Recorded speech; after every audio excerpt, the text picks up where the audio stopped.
Hi, my name is Eric Swahn. I'm highly involved in the motorsports industry. I own and operate ESR, EricSwahnRacing. ESR has many parts. I sell racing parts online, have a podcast with over 100 episodes. I'm a sponsored professional level racer, work as a motorcycle riding coach for multiple organizations, a race official, motorcycle test rider, and produce marketing and advertising for businesses.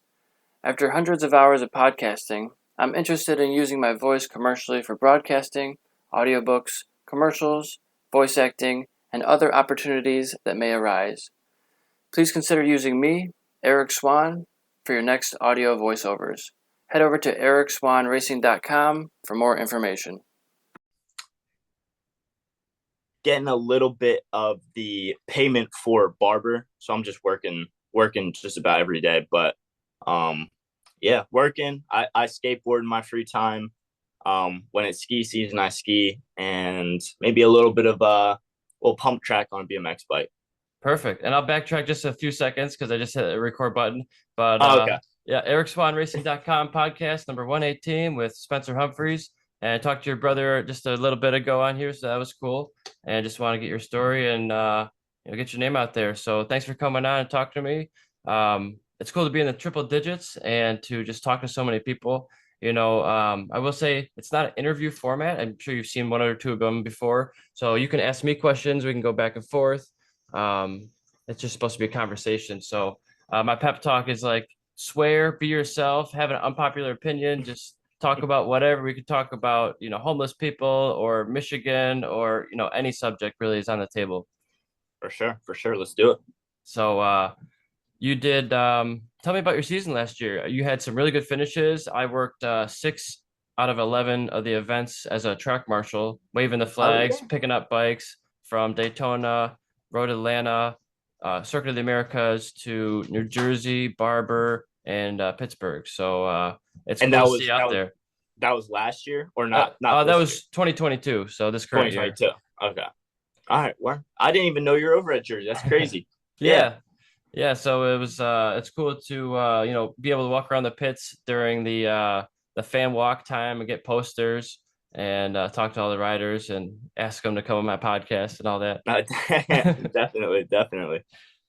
Um, But yeah, I mean this season was really in a word hectic, but also in a way maybe a little bit unprepared. Me and my brother had like this plan at the beginning of the year. We got the bike from Veloce from last year, and we were like, all right, Humphreys Racing, we're doing this. We got to do this.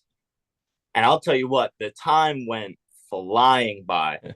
And next thing we knew, it was the month before Jersey. And Tyler sat me down and he was like, yeah, so Moto America is not going to happen. And at that point there, I was like, heart shattered. I'm like, what are we going to do? But then right after that, he said that Mike Skronik does, rides for someone that he would want to help out for, X amount of money. And he was like, all right, so just come up with this money before the weekend and we can do it.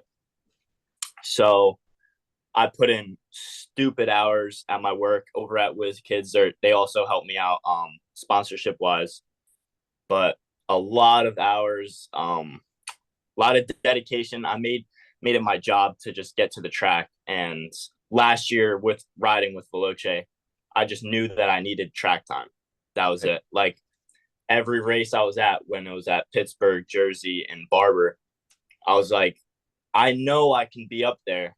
I just need more time on this bike, because last year at Pitt, that was my first time on the bike, tires, everything. First Moto America race, everything. So I just said I need track time. So like going to the track, like I would have a huge interruption. Like couldn't get to the track. Like my dad's truck broke down.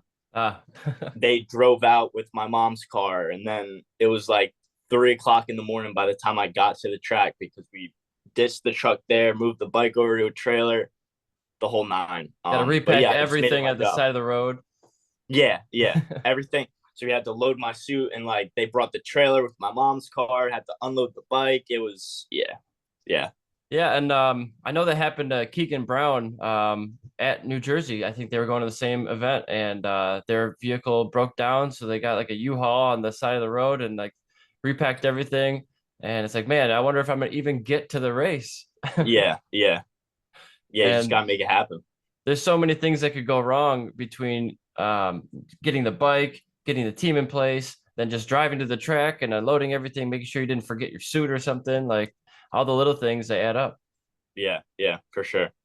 And so having some hardship getting to the track sometimes, most people don't understand from an out of motorsport person is it's all pay to play. It's not like football or soccer or golf. I just saw the PGA Tour has like a $500,000 payment if you just do their rounds and show Yeah, up, and like yeah, it's nothing like that. I mean, I think the payment or contingency money is getting better. But the only one that's the best is like Daytona, right? If you yeah, get they have a $175,000 purse for the top 40 people, not just one person. yeah, Um, yeah. it's not quite there yet, but I think it's getting better. What are your thoughts on the payment structure? Um, I mean, it's definitely, obviously, I think too low for sure. I think you could ask anybody, and they would probably say, yeah, it's too low. But that's just, I feel like the way our sport is right now in the States and everything. I think it's definitely making some type of improvement with Moto America, with them bringing in like the baggers, although like we hate, I mean, if we're being honest, we're not the biggest fans of the baggers, like us racers for sure, but gotta have some respect for them and everything. And they're definitely bringing in a big crowd. Like at Jersey, it was packed. So I mean, each and every year, Jersey seems to be getting more and more people. I don't know about the other rounds, but just seeing Jersey like that, it looks good. It looks good. Yeah, and I think a lot of people are coming out. They've been stuck in their house for so long, post pandemic or scamdemic, however you want to call it. Yeah, yeah, But everybody's like, let's go to the track again. And tickets, I've actually never bought a Moto America ticket because I've always worked the event. So I don't even know oh how much yeah, they are, but they can't be that expensive. yeah, yeah. Oh yeah, they're not. I mean, it's it's a cool place to be. You know, And best in America. I would recommend anybody who likes motorsports, you don't have to be a racer to be a marshal, to be a race official. And they give you a daily pay rate. It's not astronomical, but it helps you pay for gas, coming from multiple states away like I am. It's you get to, get in for free. You're a volunteer of sorts, but they give you a crash course on what to do. It's better if you work for probably an amateur organization first, like CCS or WERA. But it's great to be able to help out and see it up close. And you get to meet the riders in always not the greatest circumstances, whether they have a mechanical or they fell down or, they might be pissed off, and I offer them a water in my chair, sit down for 10 minutes. We'll pick you up at the end of the session, with the safety car or something, or a crash truck. But yeah, if anybody wants to come out, they're always looking for people. Yeah, yeah. It's definitely. I was gonna say too. You got the best seats in the house. Yeah. Now you got to Yeah, stand most of the time, but I know what you yeah. mean. Yeah. Yeah, Best because best standing point. exactly, because they don't want you to be like on your phone or like fall asleep, because you're sitting down or something. So they want you to be like on your toes, ready to go at any moment. But yeah, I'd highly recommend it for racers to try it out because it was never really discussed or offered to me as when I was racing, because I always wanted to be at the track racing and riding. Yeah, But you get such a different perspective on what's going around the track. Most of the time, you have a headset radio with a microphone. You could talk to race control if you need to, tell them an incident that's happening. But you see different lines, and you start seeing like the Jake Gagnes of the world for each class taking different lines than the rest of the field. I'm like, well, that's probably the right line you should be on. He's trying different stuff, and they look different on the bike, and you can see their body positions are different from the back markers to the front guys, and you pick things up, I think. oh yeah, definitely, definitely. So what amateur series are you racing in when you're not doing Moto America? So this year I really only did it's weird to say, but I only did one CCS round before Jersey. That was Okay. like my first race of the year. Um, I did that, and I did a handful of mini GP events. They let me come out. I brought my 400 from last year, the Veloce bike, without fairings and everything. Just brought it out. It was up at New York Race Complex, but yeah, I mean they helped out major too. Just any type of track time is good track time. So yeah, not much amateur racing this year. Just the one CCS race and then off to the races. But yeah. Sure. And it's probably cool to be on such a big team like Veloce Racing. You got Jody Berry over there killing it Yeah. on the SV or 650 platform. But what's it like being on a team like that? I mean, so that was last year. I was with Maz and David Colset. It was a really surreal environment for sure, because it was actually the same story last year. I didn't have a single race under my belt before I went to Pittsburgh, and they needed a fill-in for Max Toth. But yeah, went into it completely blind, not sure what to expect, what the pit's going to be like, what the energy is going to be like. But as soon as I got there, it was they run a tight ship. Like, it was fully legit.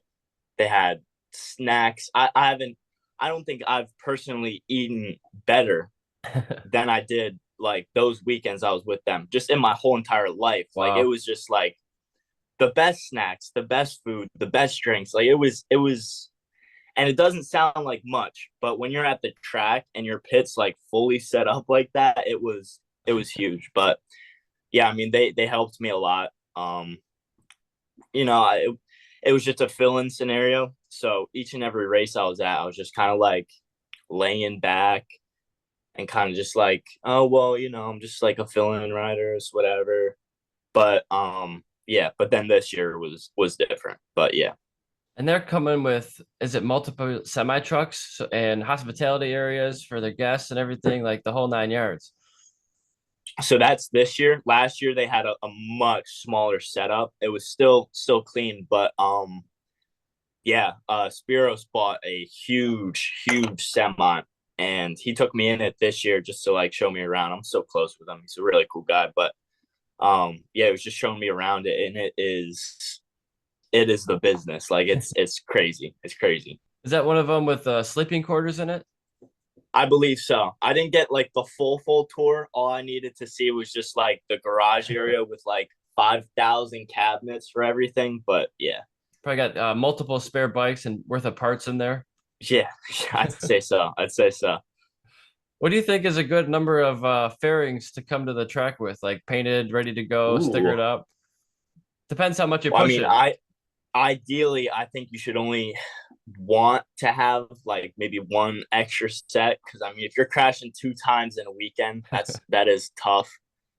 But I mean, ideal amount, I'd say go 3. I mean, better to have it, not need it, and need it, not have it. Right. You know what I mean? And people are like, well, the MotoGP guys are crashing sometimes twice a session, but they have millions of dollars of budget that Yeah, doesn't even make a difference to them, it seems like. yeah, And man, I've talked to some teams about getting like a deal and getting seeing if there's a spot on the team. And some of their funding or their deals work like it's still a pay to play model, but if you don't crash the bike as much and there's not as much crash damage, you essentially get to keep the motorcycle at the end of the year. And so you like buying a bike in a way. But if your crash damage exceeds X amount of dollars, they keep the motorcycle. yeah. I mean, it's fair. It's fair. It's a huge incentive to not crash, right? Yeah, yeah. I mean, you can be the best racer, but I mean, if you crash a lot, it doesn't really amount to much, you know? You got to pick where you're crashing. Like I think there was a season Marquez crashed over 30 times in a season and he still won the world championship. Yeah, He's crashing in like practice and qualifying yeah, and he's keeping it on the deck on the wheels, in the races most of the time. Yeah, yeah. So we got some big news coming up. CCS is changed ownership. You hear about that? I did see that. I looked at the website, and just from the website alone, I was like, this is CCS? Like, really? Like, it looked beautiful compared to the other website. Let's be honest, the other website, pretty bad, really bad, little but 90s feel. awful feel. Like 2 out of 10. Yeah. Did not enjoy it. But yeah, I mean, the new ownership should be sweet. I'm not sure exactly what they have in the works for like what's going to actually happen. But I mean, if the website's looking like that, I can only imagine it's going to be good. It's hopefully, the owners are going to have their own wants and desires and dreams for it. And the racers are going to have maybe a different wants and desires and dreams. Mm-hmm. So it's all about like kind of working together, even though we don't own it. We're still a part of it. We're participants of it. It doesn't Oh, yeah. it doesn't happen without the racers. So you got to listen to the racers too. Mm-hmm. And something Yeah, that I think yeah, go ahead. I think it's someone from Evolve, if I'm not mistaken, Evolve GT.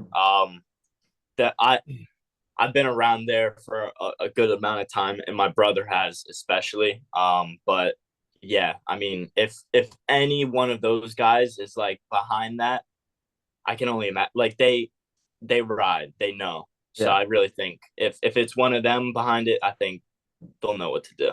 And what do you think? You think Kevin Elliott? He was a previous owner, right? Or was it Eric Kelcher? Kevin Elliott, I believe. Um, you think he's on an island in the Bahamas now? How much do you think CCS goes for? Like, how much is a racing organization worth? That's a good question because I mean, I mean CCS. I mean all the workers and corner workers that come out for CCS and make it actually happen. God bless them. But everything other than that, I really think the organization is run very poorly. I can only imagine that it's so much money. Like it Kevin, I couldn't even tell you how much it might be, but I mean, it can't be that much. It can't be that much. I don't think he's on the islands in the Bahamas, but maybe he's in Ohio or something. You know what I mean? Like, because I would just think it's got to be millions of dollars. I have no idea. Maybe I'm I would say it. maybe a cool mill. Let's go with that. Because like some of the events, they've got to have a massive cash reserve. Because imagine you go to a huge racetrack and you have a terrible turnout. It rains. You get bad entries. Maybe you don't even have that many vendors there. You might have a couple tire vendors and a food truck. Like, Yeah. But it's my understanding that just to rent Daytona for like a day is like a couple $100,000 per day. So like you're talking probably $750,000 just to rent one racetrack for one event. Yeah. And like the local tracks are probably gonna be way cheaper than that, maybe 10-20,000. Like I don't know. Yeah. I hear it costs like $5,000 to $10,000 for just renting ambulances for the weekend. So it's expensive. I think it's big money, and you get now CCS, they still have the Race of Champions at Daytona, but they lost their 200. Moto America stole it, right? From them, yeah. Which I think is probably a good thing. I think it's for the best. I mean, why would one of the biggest races in the country be run by an amateur organization? No shade to anybody. It's just it should be. Yeah. It should be the top one for your country, I think. Definitely. And I mean, even to watch the 200 previous years before Moto America, it was, I forget the name of the site, but it was some Fans Fugazi. Choice TV or something. Yeah, Fans Choice, and like looking it up and everything. Like it should be, all right, go to Moto America Live Plus, boom, here it is. And now you got all these different classes too. Yeah. So I mean that's sick. And what are your thoughts on, do you think Daytona, currently they just released a 2023 schedule for Moto America, but in the past, and I think still now, Daytona is not a championship points round. It's like a one-off because it's kind of an endurance race. Yeah. Do you think it should be for points? Do you think they should bring all the classes there and have it a points paying round? Well, if So are they not doing like what they did last year, like with the twins and everything? Well, they're still having them race, but it's not for any sort It's of not for any championship points. points. I mean, they definitely could make it for championship points, but I don't think anybody's like, oh, I'm not gonna race this Daytona round because there's no points. Yeah. It is still a sweet track with a lot of history and everything. But yeah, I just let them ride. Let them ride. I don't know. Sure. That's cool. So sounds like you've been to Pittsburgh, and Pittsburgh is uh I haven't raced there after they repaved it with the new section, but I've rode it on my supermoto a few times, just getting to the corner as a track marshal. But that's an incredible amount of elevation there. Yeah, yeah. It is a really, really crazy track. I really wish I could have made it out to Pittsburgh this year. I really think I could have done some damage there as well. But yeah, I was over there with Evolve earlier in the year, just on my practice 400. But yeah, I felt good there and like felt almost same pace as Moto America there last year. But yeah, the track is really crazy, especially like coming into it last year, never riding there and everything. First time on the 400 and like going over, I couldn't even tell you what turn number it is. It's just been that long, but blind hill, you got to like just keep it pinned and you got to just like trust that the bike's going and in the right place at the right time and everything. But yeah, the track is super sick for sure. And so what are some of your tips or tricks for a track like Pittsburgh that has tons of elevation? Tons of elevation. Yeah, on a 400, I would just say roll speed. Like that was my biggest problem when I got there last year. I had time on like a 300 and everything, but again, no time on the 400. So I wasn't really like didn't know the key to riding it the way it should be ridden. But especially for a track around Pittsburgh, like the amount of roll speed you carry, it's gonna help major. Oh yeah, and just keeping your minimum speed up, it sounds like, so you're not going too Yeah, slow. I found yeah, a lot of people, myself included, when you start getting faster, your slowest speeds get higher because most of the time you're over braking. You're braking too much. You're not carrying enough hmm corner speed, not getting on the throttle early enough, and it really does help. Just even in the slow corners, you don't want to try to be a hero in the slowest corner because that's not going to typically work out. But try to keep that speed up. Oh Really yeah, helpful. yeah. And Most so is there somebody, whether amateur or pro, that maybe is an up and comer that you've got your eye on? Like, hey, watch out for this guy. He's really doing well. I would say Josh Raymond. Okay. He rides with Mini GP, and he also did the Mini Cup for Moto Yeah. America here on the O Valley. He came to that CCS round before Jersey. It was his first CCS race and everything. He was on a NSR 250. No, I'm butchering that. I can't even tell you it. Little NSX maybe. Yeah. And so he was riding that around. He won, I think, just about every single one of his races. That's pretty dominant. Yeah. Like first time on the track, everything like that. He did a 34 and Moto America on a 400, we were doing like 30s and whatnot, but still like a 34 on a 250 and winning all the races. And I was talking to him after and he was like, yeah, he was satisfied for sure, but he wanted to actually like race people. Like I think he just mopped the competition.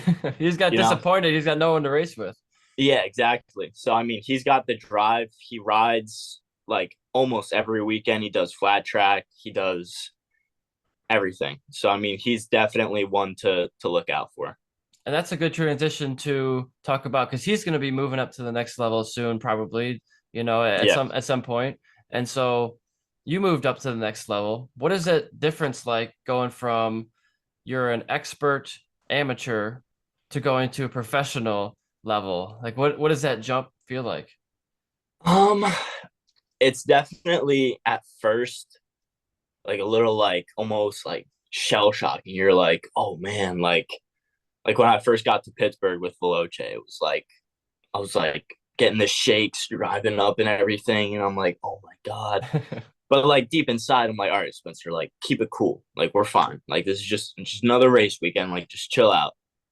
That didn't really fully work for the rest of the weekend because it is still definitely like, oh, this is like it, It's a like big this is time. it for this is the big time. So the difference, I mean, Moto America definitely keeps a tight knit like schedule. So like everything's like right on time. If there's like a red flag or whatever, there's debris on the track, they get it done faster. But yeah, I mean the jump, like just having all same bikes in your group and in your races and everything, it's super sweet. Cause I mean, like racing CCS, it's like, all right, so you have a modded 250, and then we got a 400, and then we got a really old 600 up here, and then we got like this 650. There's a 125 behind me. I didn't even know about him. Like it's so mismatched and doesn't feel like official. But when you're lining up and grinning up with every bike, like same spec, same everything, it's a cool feeling.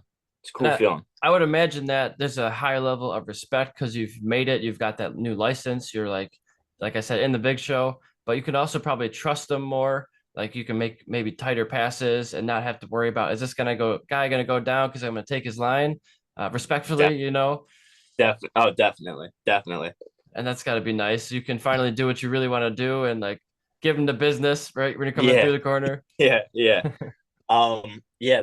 CCS before Jersey this year. I felt good. I was doing maybe like 2 seconds off of like race times for Jersey.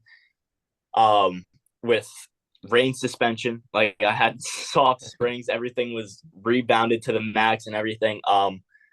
But yeah, I was doing 2 seconds off, and whenever I would come up on lap traffic, I would just like let them have it. Like I would just wait for a specific time because I was like, I am not about to get taken out by whoever this person may be.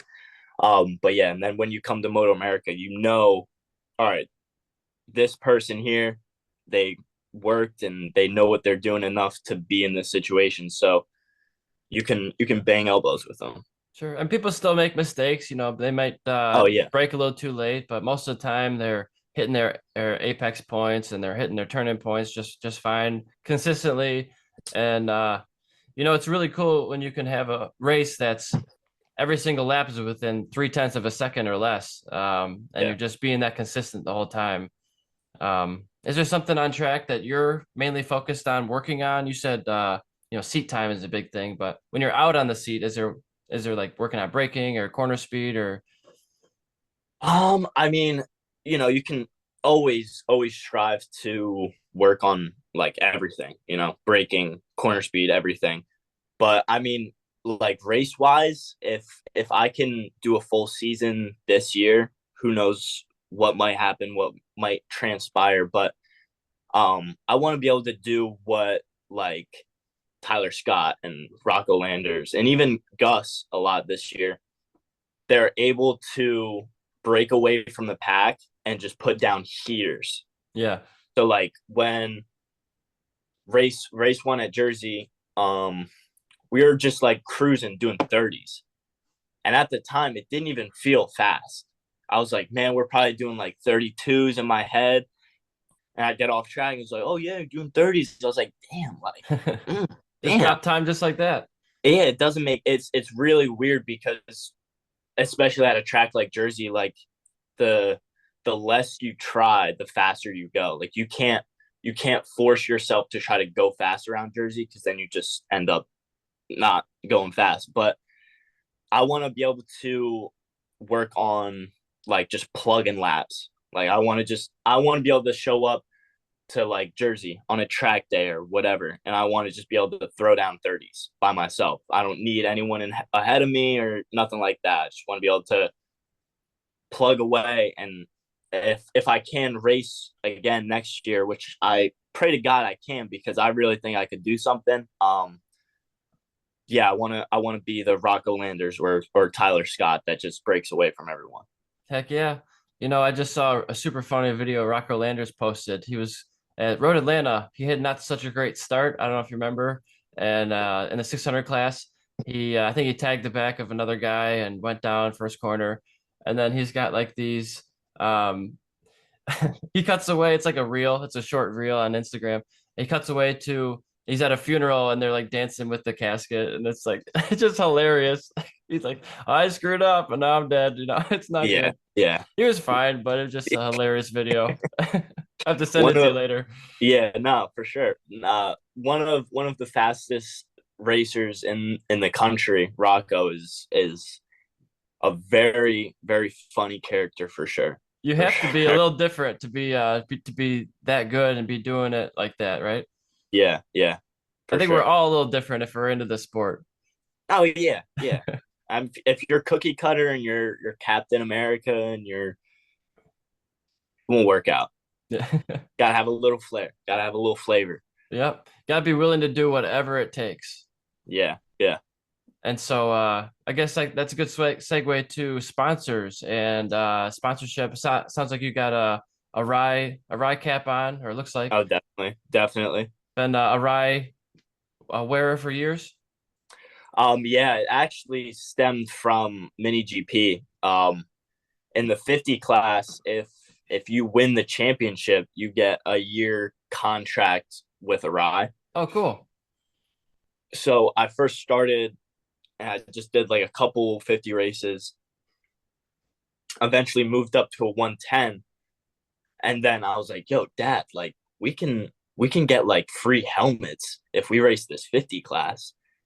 And so we were like, all right, we're doing 50 class. We got this 50 or whatever. I was actually racing with Ben Glotty was my Oh yeah. biggest competitor. Me and him were going back and forth on the 50s for the Arai sponsorship. But yeah, it all stemmed from there. And then just each year I reached out to him asking, hey, like, are we good for next year? Like, here's my resume and everything.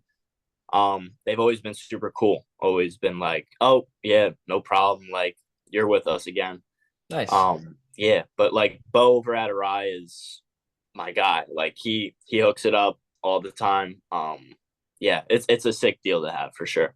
And some of those helmets, I mean, they have different models, but it's like one of the best helmet brands in the world, widely recognized in MotoGP and World Superbike and Yeah. Wera, everywhere.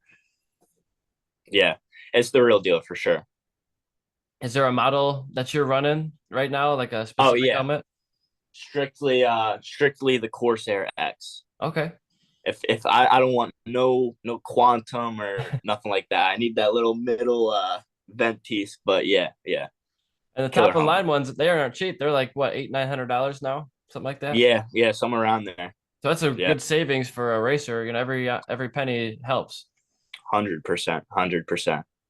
I've always been a showy guy, and I got which one is it? The O'Neill is a new brand, but that's Oh for, yeah, like motocross. So yeah. I was gonna say that's sweet. yeah, so to each their own. I did Scorpion for a while. That was my first helmets. I had like 4 different Scorpions, XO 750s back in the day, and they were so cheap. I was like, should I be wearing this helmet? It was well made. I want to say it was not a bad helmet. Yeah. It was just like on the clearance rack. Makes you think though. Makes you think. Right. It's like maybe I should buy a more expensive helmet, but these are so cheap. Yeah. Well, nah. As long as you're not wearing one of those Icon helmets, you're Right. good. Those Icon helmets will just crumble into dust. But It seems like a big brand for street riders. They love those Icon helmets and Icon gear. It's like a more of a fashion thing than a safety thing. yeah, the goofy. Oh wait, I think. Oh, we back. The goofy designs. Yeah. Goofy for sure. But you got guys like Troy Lee Designs out there making awesome custom helmets for people, and it seems like there's a lot of companies that are making custom and painted helmets now, but they always say don't repaint your helmet because you could ruin the safety of it if you don't know what you're doing. True. Yeah. Yeah, especially with like Arai, like the glancing technology. So I mean, like if the paint ain't exactly right, I guess that could really affect it. But yeah, I'd love to get a custom lid. I'll tell you what, but I see everyone getting these custom lids, like especially like Brandon. But I wouldn't even know what to have on a helmet. Like I don't even know where I would start. Like, all right, I want this here, and I want it this color and all that. But I You just mean, got to if play around with it. yeah, but I would only want a custom helmet if I'm like up there. If if I'm lower in the field and I got this custom helmet, I feel like everyone's looking like, all right, who is this with the custom helmet running 10th place or whatever? Right. No diss on anyone, Yeah. but yeah, I think if you have a custom lid, you need to be up front. Like you need to be proven that you can wear such a thing. But yeah, And they're not super expensive. I mean, I'm sure you can go all out and spend thousands of dollars, but I've seen them for I think $300-400. I don't know if that includes shipping or not because you got to get it to the painter and all that. But yeah. um, my cousin, I don't know if he does too many helmet painters, but he's a sign painter, so he kind of paints on everything now, and he does number plates for people, and his Oh girlfriend yeah, rides, and it's all custom painted, so it's a different thing than vinyl. It's more personalized. yeah. Um, but his girlfriend rides, and she's like, I want a number plate on my bike, and she so she chose a cheeseburger instead of a number. I'm like, that's different. Like I've never seen a cheeseburger for your number. I hope she doesn't try to run that at CCS because that will not pass tech. No, they're just doing off-road stuff just for fun Oh, in the okay, all woods. right. But it's just like that's awesome. That's pretty unique. Yeah. So if you got a helmet, I would put like my name on it, maybe your last name or a nickname that you go by, maybe a number, like what number you are. Um, and I've seen you run a couple different numbers. You're what is it, 70, 65 or Yeah, 165? yeah. And that one in there is just because if you're a first year Moto America guy, you got to run that a triple digit number. Is that right? Oh well, no, that was the CCS round. That was you can't have double digit numbers, so you have to have three. So I was Okay. just like, go 165. But yeah, I didn't know that. I didn't know CCS required triple hmm digits. yeah. I mean, I think you can do double and like single digits if you have like championship under your belt or like something. Like you got to earn the double number. Okay. I Yeah. gotcha. Um, I it is kind of interesting having the two-digit number because you tend to overlap other people's numbers more frequently than if it was a three-digit number. And I remember I was at Road Atlanta, and I think it was Joe Melendez, and I had the same number 20. And usually they say, hey, one of you has to change your number, Yeah. but they never did. So we didn't change our numbers. And then at one point, I think he was in front of me, and his number 20 is in front of number 20. It's like, which one? Which 20? Which 20? I mean, it didn't really matter because like the timing and scoring app on your phone is just for a lap time, but the Yeah. transponder knows who's who for race control. But yeah, if race control or the corner marshal said, "Oh, number 20 is screwing up," like which one? You have to Yeah. Yeah. identify them by Yeah. the color of their bike or like their leathers, and that gets kind of hectic. But it's hard sometimes identifying who's who because all the time I'm seeing like, oh, that's number 38, that's number 40, that's number 20, and then it's like can't read it, number 45, number 70, Yeah.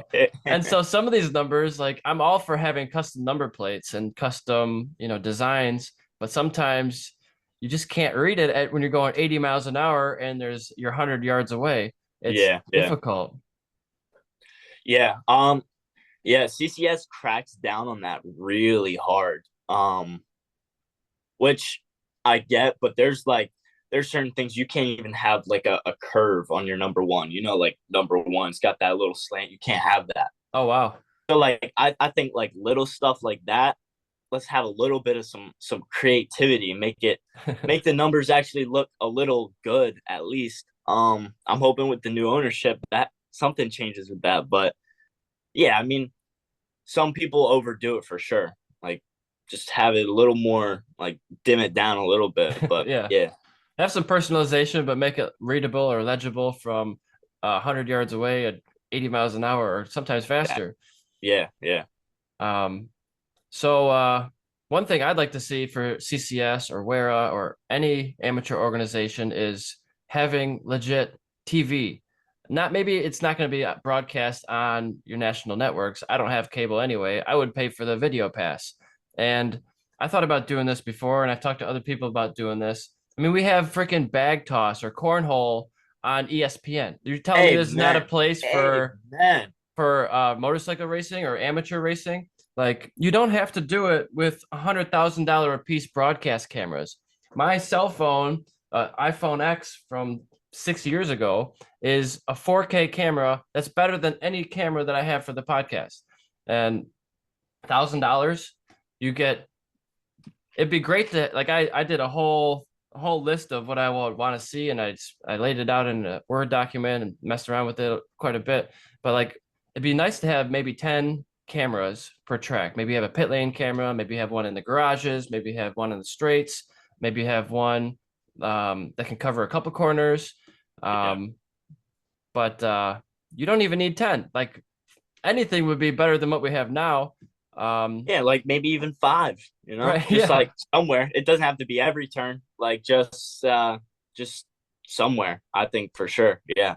And some of the organizations, I'm not sure if it was CCS, but I know it was Arma Vintage Racing. They have a camera. They have one camera at the start finish line as like an overview, but they don't have any cuts to the feed or anything like that. And they stream it live, usually that one feed. Now, to do it even cheaper, you wouldn't even have to have a production crew or a truck or a van there splicing it all together. Do it later, like do it next week and put it out there. Yeah. Like later, people will still watch it. Like, it stinks knowing the results sometimes, but I'll still watch a race even if I knew who won. You know, so like do it in post production. I could do it on my laptop. Like, you don't have to have crazy amount of technology here. Just a few feeds and maybe a volunteer doing this with the camera. Oh, there we go. Yeah, just a little follow. Yep. No problem. It's no problem. You know, they have soccer. They have this soccer camera that is like an AI camera that doesn't need any person operating other than pressing start, and then it'll just track the ball and just slowly pan back and forth. And I'm like, and I emailed them, said, is this good for motorsport application? They said, no, it's not. But all you really need is just to like follow an object that looks like a motorcycle and track it around the corner and then reset. Like, it doesn't have to be super zoomed in or high definition MotoGP cameras, which would be nice, but maybe down the road, once we have like, you can't make it better until you have something to start with. Yeah. Got to get a solid base first. So I don't know. I can't imagine the organizations wouldn't want you to do that, right? They would probably welcome somebody to come in, but they're not a film company, right? Yeah. You need like an outside entity to do that, and then they're gonna work on, well, who has the rights to it? Is it the film company that has the rights? Is it the racing organization? Like, I'm not doing this for money. I just want to see it promoted more, and I think that's one of the things that is a problem with the sport is like, you can't see unless you go to the racetrack that's probably 2.5 hours away. You can't see these amateurs get better and come up through the rankings. You only see them once they get on the professional stage. And it's like, we got poker on TV. We got all these different things. There's so many different interests. Like, we got bowling. Bowling. And curling, you know? Bowling. I mean, even, let's get risky here. Baseball. Yeah, right. I get it's the World Series, and I mean, it's a little entertaining now that it's the World Series and it actually matters, but watching any other baseball game, it is like watching paint dry. And I get that motorcycles isn't for everybody, and you can't be like, oh, this is cool, which still doesn't make full sense in my head, like how that doesn't like spark your interest just a little bit, just rolling around a racetrack at really high speeds and dragging your knee and elbow. Like that's not like, ooh, that's cool. Like, I don't get that. And like, it's BS. It's BS that we got bowling, we got ping pong, maybe even, and we the cornhole cornhole. Like, that's crazy. And they have professional cameras. They're on like ESPN. What? Like, It's a big production. It's ridiculous. Yeah, yeah. So yeah, I think there's definitely a space for it. It's just like you can make any idea come to life. You just have to have a good enough pitch, get in front of the right people, and then go out and make it happen. It's just we need somebody to do that. And I don't know if I'm that person. I'm not a film expert. I'm just trying to get better at speaking now and talking to people. And if that happens and broadcasting amateur races gets more popular, I bet you the grids will get bigger. There'll be more sponsors because now it's televised or recorded for maybe millions of people to watch. And I want to get into broadcasting. I want to be like a play-by-play analyst, like pit reporter, guy with the mic, at the grid. So like, if anybody's listening, I'm open for this. And so like, that's something I want to do. And if there's new series that allows for new broadcasters. So I'm just looking to do as many things as I can, get my voice out there. For real. Yeah. Yeah. It just takes one person. Get the ball rolling. Yeah. Maybe one of these guys with the semi trucks at the racetrack will have a good connection. This sport is all about the people you know. Yep. Yeah. It's been pretty cool. So before I forget, I'll go into a quick little segment here. So from going to the racetrack and going down the pit lanes and talking to all the racers, I got a whole bunch of posters here. Maybe I can shout out some racers. I got I don't know if you can see these too well. Taylor Awesome. Knapp. Got Taylor Knapp here on the Mission, King of the Baggers, Vance and Hines. Joseph Giannato, Joey G. Giannato, number 48 there. He's on the BMW S1000RR.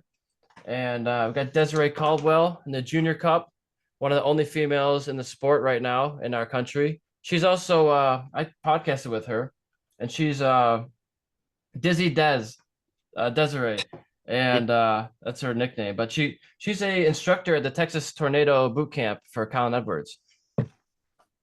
And we got Corey. That's my guy. Corey Ventura. Yep. And I think he ended up crashing at Barber. Yeah, that was a bad look for sure. It was a bad look. But he's doing really well with Melissa Paris as her crew chief. That's pretty cool. There's getting a lot more women in the sport now. I like it. We got Hector Barbera, pretty fancy guy, and the Tyler Cycle BMW. Got a lot of BMWs out there. Yeah. Number 80. We got one of my fan favorites is PJ Jacobson from the world stage, Patrick Jacobson. And he gave a speech to all the marshals. Like, sometimes we'll have the racers come in to the hospitality crew for Moto America, and they have food and whatnot, but came in and talked to us about his racing career and everything, World Superbike. And that was super cool to get like a sit down with him. We got Hunter. Hunter Dunham. Hunter Dunham, the number 17. We got Jeremy Coffey, number 42. Got a vertical poster that time. Ooh. And let's see, who's next? We got Aiden Tao and the Junior Cup. You probably battled with him a little bit, right? No. Not yet. No. Aiden Tao is he's something else. He's even got Carter Law Group as one of his sponsors. So pretty big guy, pretty big company there. Yeah. And here we go with CJ LaRoche. I podcasted with him. Also number 20. Number 20 is in my heart, so gotta represent number 20. And he's got LaRoche Tree Services. He's like one of the first racers to sponsor a round himself. He sponsored the Pittsburgh round with his aviation services. And here's that Here's that boy Tyler Scott, number 70, killing it on He the Vision he is something special for sure. To do what he M4 did this year M4 X was Star Suzuki. crazy. Yeah. Yeah, he's doing super well, man. And then you got another guy who's doing really well. I think you already won a race this year, Sam Lockoff. Yeah. Yeah. Anybody on the M4 X Star Suzuki team is going to be the tits, right? They're going to be Oh, for super sure. good just to For be on sure. that team. We got Liam Grant here, another one on that team, stepping up, number 90. Man, I got a lot of posters. Yeah. Yeah. um, Jake Lewis, number 95. Happy to see him back on the grid. He was out for a little while. You know, he got hoed when he broke his leg back in like 2015. Yeah. And Tony Elias took over a superbike seat. That stunk, but I mean Tony won the damn championship, so you can't fault the team for it. That's But right. I get it. But now he's back and he's winning races in the stock 1000 class, moving up and going superbike. And we got I didn't look at it for Richie Escalante. Richie Ante. Escalante, number 54. I think he's definitely got some something in him when he gets on a real bike. Yeah, For I sure. mean, he beat SDK, and SDK is now in Moto 2. So I mean that's kind of hard to like really gauge though, because Sean Dylan Kelly definitely went to Moto 2, but Sean Dylan Kelly went to Moto 2 most likely because he knows the right people and Escalante didn't. Or maybe Escalante had the opportunity but thought, I don't think I'm fully ready for that. And Sean Dylan Kelly, he's trying his best out there, but you know, he's over in Moto 2, but he's not like boom, Moto Yeah. 2, like Sean Dylan Kelly, let's go. Nothing like that, which is fine. And, you know, it's going to take time and whatnot. But I mean, I feel like maybe Richie was just like, maybe I'll pass up on that. Sean, you go do that. I'm going to try to get faster here first or do whatever. But yeah. Yeah, there's always more to learn, and Richie's stepping up to the 1000 class now, so that's a Yeah. whole new ball game. We gotta figure out how to make that work. It's tough. Anytime you're stepping up, whether it's in a different series or a different class, I'm sure it takes quite a bit to get to. Yeah. I got Carl Soltis here, who's a local homeboy. Went to his Super Carl party the other day, about a month ago. He even wrote me a note. Eric, thanks for always watching me on track. He said, when I'm out there corner working, he's like, I feel a little safer when you're out there because you kind of know what's going on, you know. And then Disrupt Racing. Also, we got 69 Hayden Gillum. Yeah. Yeah. He's doing really well right at the front. Ripper. Certified Ripper. And then another of my podcast guests, I got Max Flinders on the yellow 88 Yamaha, I think it is, R1. And Yeah. Thrash Bike Racing. Man, if this guy gets a good bike, how he's gonna be just soaring to the top, I think. Yeah, things thrashed, I guess. And then another podcast guest, Travis Wyman on the baggers in this one, and the Harley Davidson factory rider. And Yeah. I got to give a shout out to Travis. I podcasted with him, and it's kind of changed my whole idea of what I can do. We talked about he's a coach for open wheel cars, he's a coach for motorcycle racing, and he's a coach for Ford Performance. Like 3 different disciplines in racing, all separate. And I'm like, man, how do I get into that? How do I do more of that stuff? And he's like, well, with your credentials behind you, he's like, I'm sure you could. So I'm like, oh, ding, ding, ding. Like, I got an idea. So after that, I became a coach for 4 organizations Yeah. for motorcycles. So I do USMCA. I'm a private certified coach for them. For MSF, for street riding, getting their license in the state of Michigan, for sport bike track time. And the newest one is California Superbike. I'm still provisional California Superbike. Yeah. I haven't done it yet, but I think I'm still going through all the homework. You got to pass everything 100% before you move on to the next step. But I just talked to the main guy over there, and he said, probably March, I'm going to be starting. So they do That's like awesome. 80 to 90 days on track throughout the country. It's called California Superbike, but Yeah. they Oh, yeah. operate Yeah. in 10 or 11 different states, depending on the year. And I think 5 countries. They're in like the Philippines. They do Spain, UK, US, Portugal, I think. But I don't think Yeah. I'll be They're the, traveling internationally just yet. But yeah. maybe there will be an opportunity. I think they go to Australia too. So such an opportunity to do Yeah. that. That's awesome.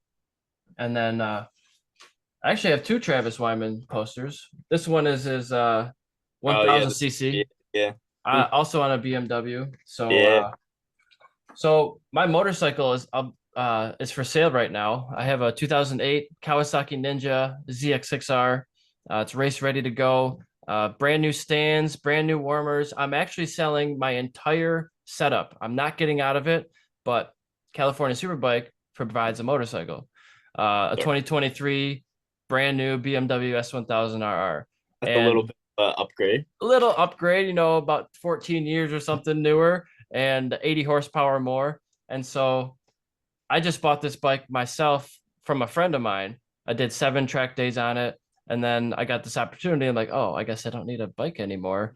Uh, so my entire pit setup is for sale. Canopy, 10 by 10, sturdy legs on it with, I have a generator, brand new Generac 2500, a trailer for sale with ramps and a box on the front with a pit bull trailer restraint. I got lap timers, Starlane lap timer GPS with the lean angle. I have a XT beacon system for like track days and stuff. So my entire setup is for sale. I'm asking $9,000 for it. Could part it out if you need it. I could part out the items, but I don't want to part out the bike. I want to keep the bike together. I also have like 13 takeoff tires. People are looking for them. And I sell 22 brands of motorcycle parts online. So if you guys need anything, let me know because I need to get rid of this bike now. Um, and we got Travis's brother, Kyle Wyman. Wow. He's not running the number 1 next year, is he? Yeah. No, he's not. He lost that number 1 plate, but he's still fighting for it. I think they had some bad mechanicals and oiled the track again, but that's pretty common. Yeah. Pretty common. And it looks like I got a duplicate. I must have got 2 from PJ. How could you not, Oh yeah, right. If he's gonna offer, I'm like, oh yeah, I guess I gotta take one. Oh yeah, I got another one from Jeremy Coffey. Sorry, I'm taking all your posters, guys. Here we got Bazooka Joe. Oh, that guy sucks. He's the worst. Joseph Lemandre. He's been on here twice already, podcasted with Yeah. him. He's a super nice guy. And he's getting older, man. He's getting more mature. And I went up to him, like, I didn't recognize him. I was like, are you? He said, I'm Bazooka Joe. I'm like, who's Bazooka Joe? I didn't know the nickname. He was like, Little oh, Joe, that's Joseph Lemandre. Felt a little silly, but and then we got Ashton Yates. Yeah. Oh, this was really cool. In those Moto America hospitality meetings, the 3 Yates, it was Lucky, Aaron, and Ashton. They all came and did a speech for us, and it's like we have 3 generations of professional racers right in front of us in the same family. That's pretty darn rare. I don't know any Super other cool. family like that. Yeah.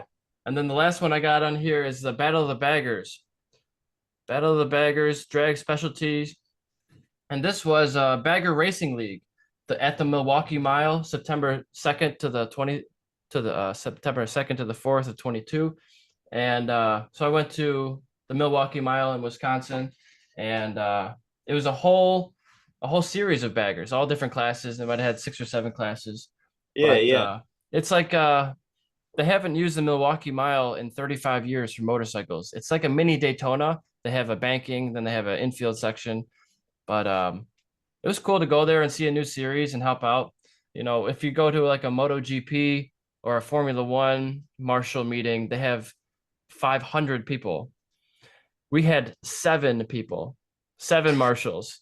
So and these bikes are 6, 7, 8, 900 pounds, depending on the class. And so we don't have anybody to do pickup. So if somebody crashed, we just red flag it. and stop the session and like, okay, get the crash truck out there, and it's not ideal. No, no. If I'm not mistaken, was Shane Arbone racing that? I think so. Yeah, I cannot confirm, but I'm pretty sure I heard the name over this loudspeaker. yeah, yeah. I just seen him on a bagger, and I guess that must be the series he's racing in. But yeah, Yeah, Patricia Fernandez, Corey West were out there. I saw Jason Farrell. He was doing tires. He wasn't riding, but it's good to see everybody. It's like a yeah, traveling circus. yeah, it is. And so, what are your plans for next year? You said you want to do the full season for Moto America, so that'd be like 9 or 10 rounds or so. Yeah, yeah. I want to do a full season and really, really do it. But I mean, it's still early in the off season, but it is somewhat near the time that things start getting put into motion. But yeah, I mean, I'd love to do it. It all definitely comes down to funding. It's tricky, it's tricky finding someone to give up some money like that. But yeah, if I can find the funds and I can make it happen, I'm ready.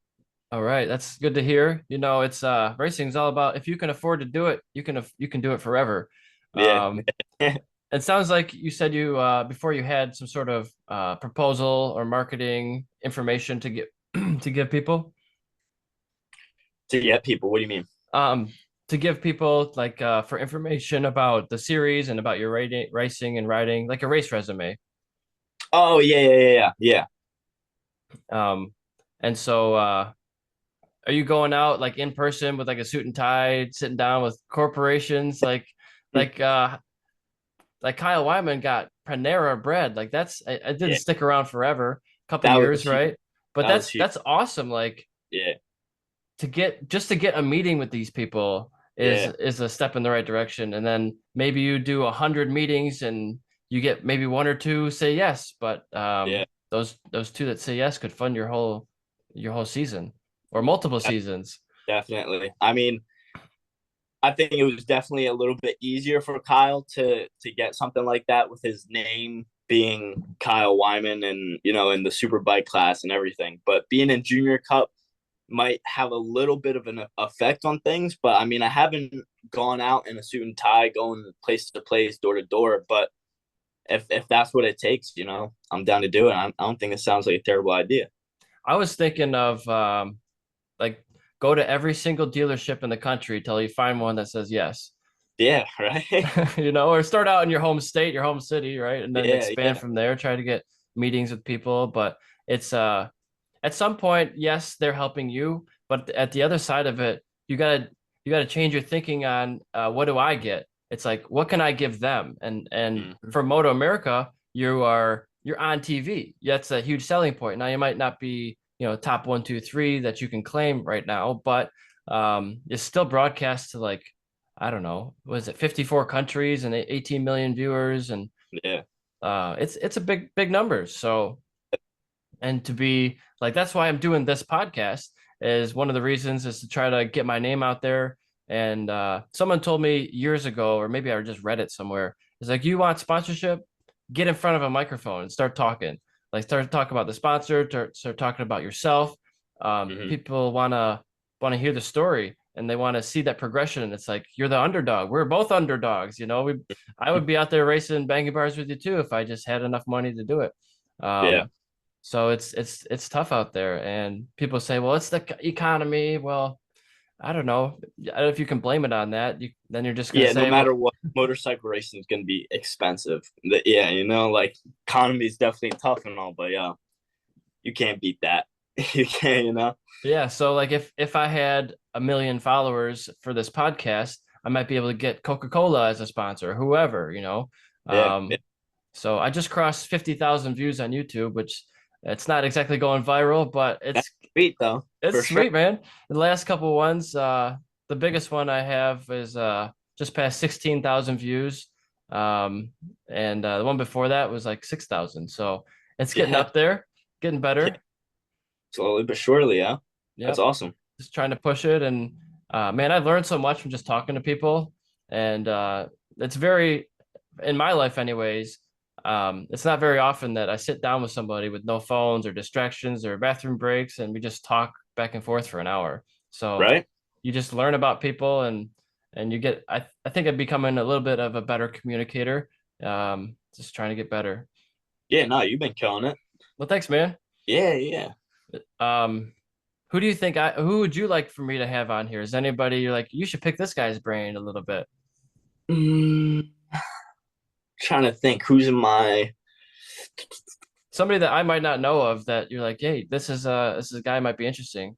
Might not know of a guy that's interesting. Like I'd like to get like MotoGP and World Superbike, but half of those guys they're so big now they don't even see the message. Oh yeah, yeah. Um,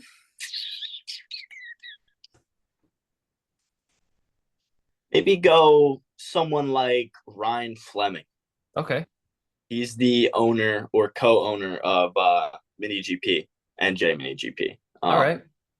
Yeah, he's a very successful businessman, and he has copious amounts of love for the sport. And picking his brain about what to do in the scene for sure. Like if you want to actually put the nose to the grindstone with the camera and everything like that, he would be able to feed into that somehow. Like he's a big business guy, big promotional guy. He's a good guy. Good guy. Yeah, I'll have to look it up. Brian Fleming. Yeah. And so tell me a little bit about Mini GP. I don't know too much about that organization. Yeah. It's where I started. It's where Gus started. It's where Joe started. It's where Maz started. It's where Brandon Posh started. Wow. It's a big real names. deal.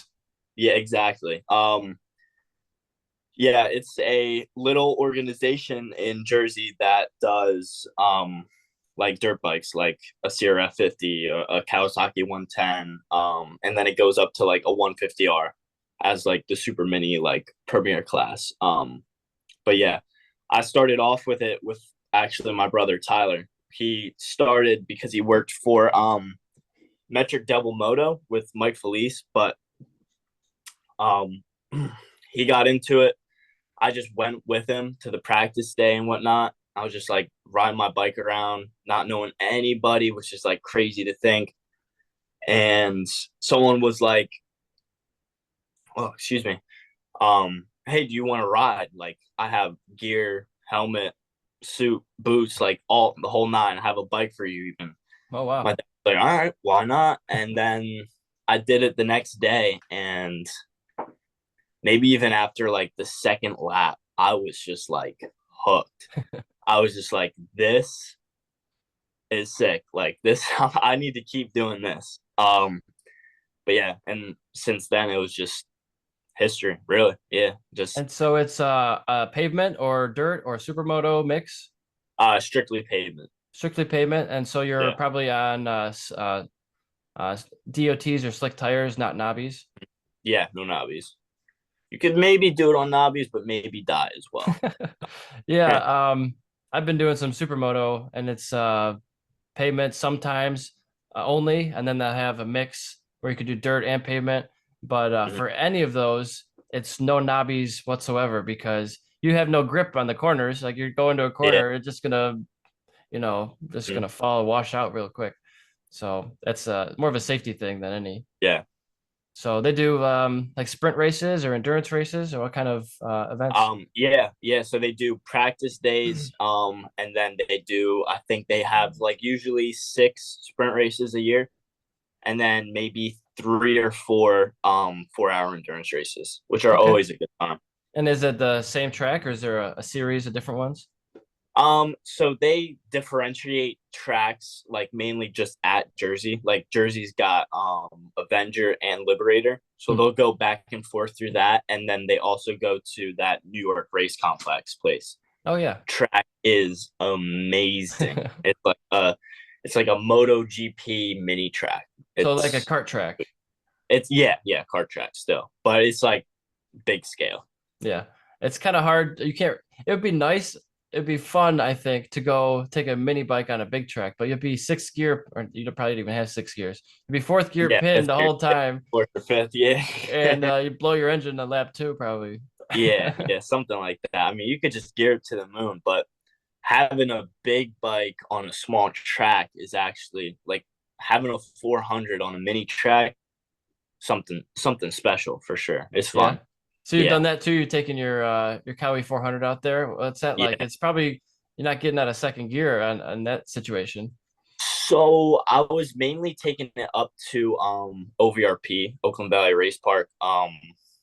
It's actually where PJ rides a lot too, and his off time if he's not in Florida. But yeah, I went out there a couple times with like Gus and Joe and them. Um, and they all have like 450s, the Huskies and everything. And I'm like, damn, like I don't even have a bike. Yeah. They're like, hey, you want to come up? And I was like, well, I mean, I do have my 400. I was like, I'll just take off the fairings. But yeah, it is a huge workout. You can really test the limits. You can, and at a safe speed too. Like you can feel the front and not be worried about feeling the front because you're not going like 60 miles an hour. You're going maybe 20. Yeah. But yeah, I mean, I do attribute like my performance this year just from even riding a mini track. As crazy as it sounds, a certain person was doubting me at the CCS race before Jersey, and they were like, "Oh, like riding on a kart track, like you're ready for Moto America," like kind of just like playing around. But Yeah. at the same time, I was like, "You don't know. You'll see. I'll show you." But yeah, I mean, track time. For sure. You're still pushing the tires, you're still getting on the gas, getting wheelies out of the corners probably, Yeah, and yeah, hitting those braking points. And it's about, instilling consistency and good habits. Doesn't matter if you're going 200 miles an hour, if you can do it consistently, the same lap time within a few tenths here and there, and you're comfortable and you're doing it in different conditions. It's a drying track. It might not be raining, but it's wet and drying. It all helps, man. Like I've done all kinds of things now since I started motorcycle racing. Like I've done car track days. I've been behind a Porsche of an Audi, behind the wheel of an Audi and a Porsche, and I've done kart racing championships and mountain bike racing championships and foot racing, and did one triathlon, and I have a simulator in my living room. So like all these different things help each yeah, other. You might say, well, how does like karting help motorcycle racing? Well, I'm still on a track. I'm still getting the feel. I'm pushing. I'm learning different lines, and it all helps. I think just putting those puzzle pieces together is a big part of the pie. yeah. Everything coincides with racing for sure. Flat track, all of it. So do you do any flat track, or what do you do like for training in the off season? You do like mountain biking and running? Off season, I'll usually be on my mountain bike. I recently moved to a more like urban area. I moved out of my parents' house. I'm in Easton, Pennsylvania now, but so there is like some riding to be done around here, but also at the same time I'm working 60 hours a week right now. So it's a little hard, but can still fit it in. But yeah, I've ridden with Ty Scott from here and there. Like I did a little bit last year. I've been hitting him up recently just to trying to maybe get a little flat track. He's got a crazy compound at his house. Like he's got this oval, he's got this TT circuit. Oh, nice. Yeah, he's got it all. So I mean, I was doing a little dirt riding a couple weeks ago down in Maryland, just like this little party thing. But yeah, just I mean any time. Sure. And so you say you're working a lot. What kind of job do you have? So I work at a cheesesteak restaurant. I don't exactly prefer saying that all the time because as soon as I say that, somebody's like, thinking in their head, they're like, oh, like this guy's just working at a cheesesteak place. But it's a cheesesteak place done like almost gourmet, you could say. Like we do like our own in-house sauces and all that. But yeah, the place is called Whiz Kids. They helped me Okay. out a lot this year with one, the hours, and then two, they threw me extra money just to try to get to the racetrack. So much Nice. love. Yeah, I mean, everybody's at a different stage of their life, and there's no Yeah, no shade on the food industry. Like I've worked in the food industry many times, yeah, and there's sometimes some pretty good benefits to it. You get some free food here and there, and My diet's cheesesteaks, strictly cheesesteaks. I'm there 5 days a week. So like, So that's a it's secret. yeah, cheesesteaks. That's all you need. That's all you need.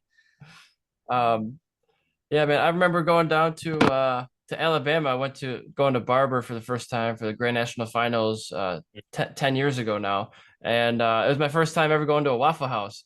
And they're like, "Oh no, don't eat Waffle House. That'll add 2 seconds on the straightaway." No, but it was pretty good. I liked it. It's very unique atmosphere. There's always like a fight breaking out or something. Oh It's yeah, like late night drunk people. Or the chef's smoking crack by the griller, something like that. or yeah, sometimes daytime drunk people. Yeah. But we don't have them in Michigan, so it's like a delicacy going out of state. Oh, big delicacy. Waffle House. That's the best. That's the best there is, Right. And I hear people talking about In-N-Out Burger, but we don't have those either. We have like Yeah. Sonic and like Hardee's, but no In-N-Out. I Yeah. think that's a West Coast thing. Hardee's. In-N-Out. Oh In-N-Out yeah, Burger. In-N-Out. Oh yeah, Yeah. for sure. Yeah. So what's your go-to restaurant if you had to pick one? Is it like a fast food or maybe your own restaurant you work at? Probably getting sick of it, eating it so Yeah. much. Yo, actually, just to truly attest to the quality of cheesesteaks we're pumping out each and every day, it's not like, oh man, like I gotta make this cheesesteak so I can like sustain my energy. I truthfully look forward to it. That's It good. sounds terrible, but I shouldn't, but I could like strictly that. But I mean, I'm still 19. I don't exactly have the most advanced palate. I'm living on my own and whatnot. I'm living with Tyler, but yeah, I mean, just whatever. I mean, like today, I just got like I'm running off a couple iced coffees right now, so that's maybe not the best racer diet, but I mean, it's off season, so it's fine.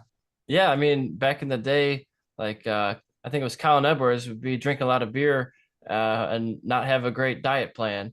Yeah, And I think it's getting to the point where more people are focusing on their nutrition, but you can get away with a lot of stuff and still be fast.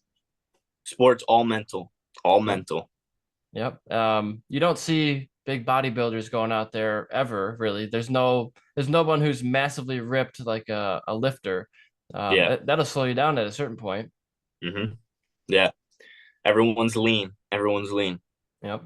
Do you think there should be a minimum weight? I saw this picture going around not too long ago of Rossi and Marquez standing next to each other like at a swimming pool, had their shirts off, and Rossi is Oh, like looks yeah. super thin, very thin. Mm-hmm. And it's like, is this healthy? Is this what we want our I athletes would- to achieve? I would say definitely. I just saw something about weight with Bautista over in World Superbike.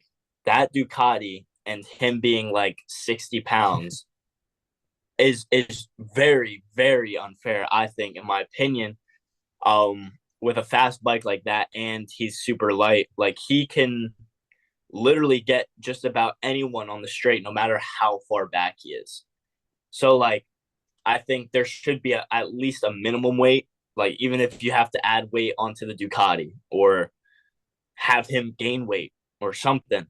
I Yeah. don't know, but I would say like when it comes to Rossi and Marquez, like Rossi was never like, all right, since Rossi's this light, he's going this much faster than Marquez. It was always close racing, But with this Bautista guy, man, I would be pissed because like it's not fair at all.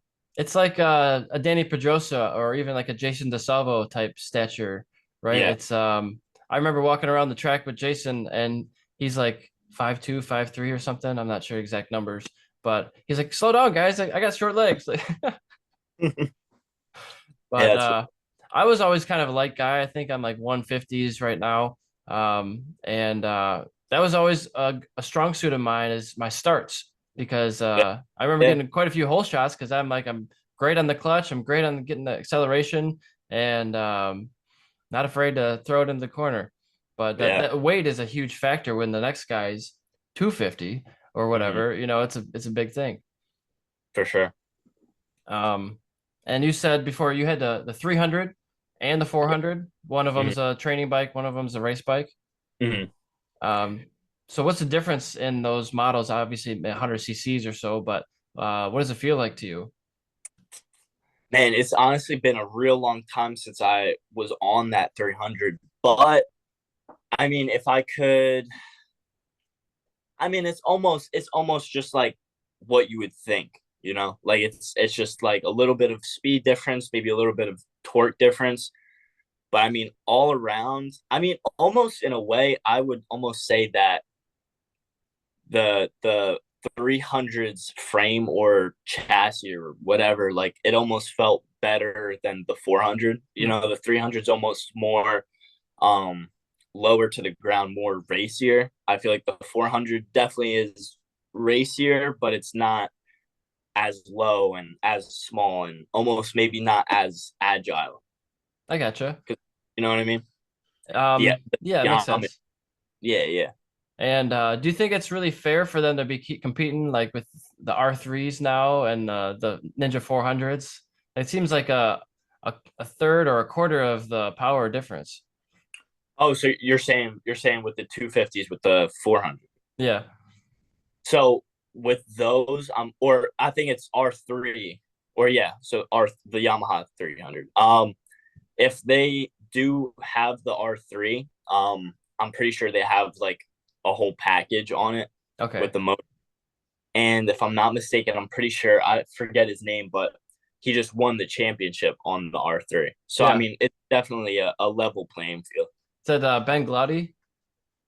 Hmm? Was that Ben Glotty, maybe? Oh no, over in World Superbike, Oh but yeah. World Super Sport, I think it'd be called in Okay. that class. Yeah, That makes sense. yeah. It's always the progression. It seems like a shame that the 600 class is going away and it's now become the 750 class. Is it But Ace? it's things are changing, you know. Yeah, yeah. But is there anything on your mind you wanted to talk about today? Let me think now. Let me think.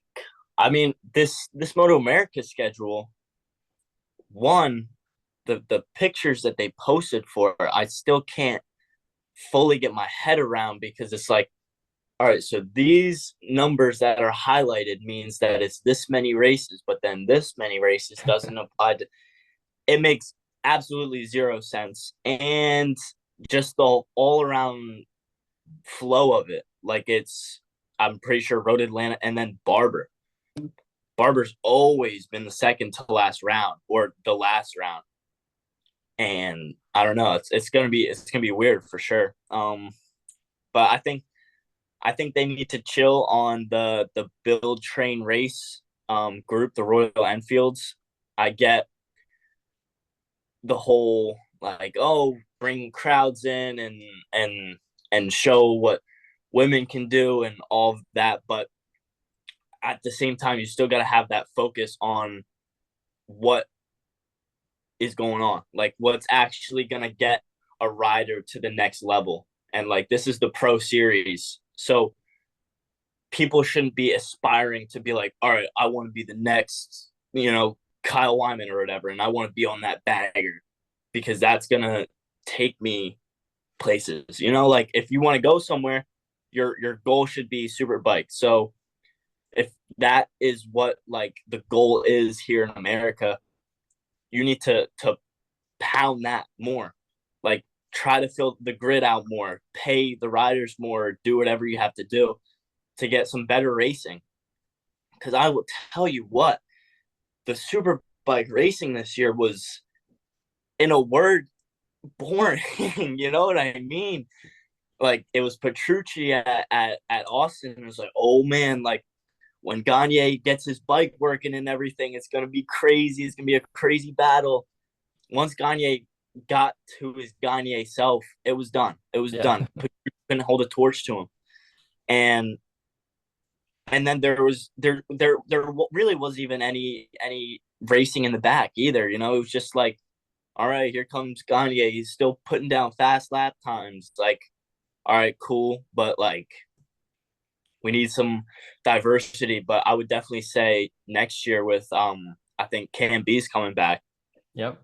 if we got Cameron Bobier, Petrucci if he comes back, and then Gagne, and that would be a pretty good lineup. So, I mean, it does look like it might improve, but when Petrucci was coming over, everyone thought, all right, Petrucci's going to win the championship.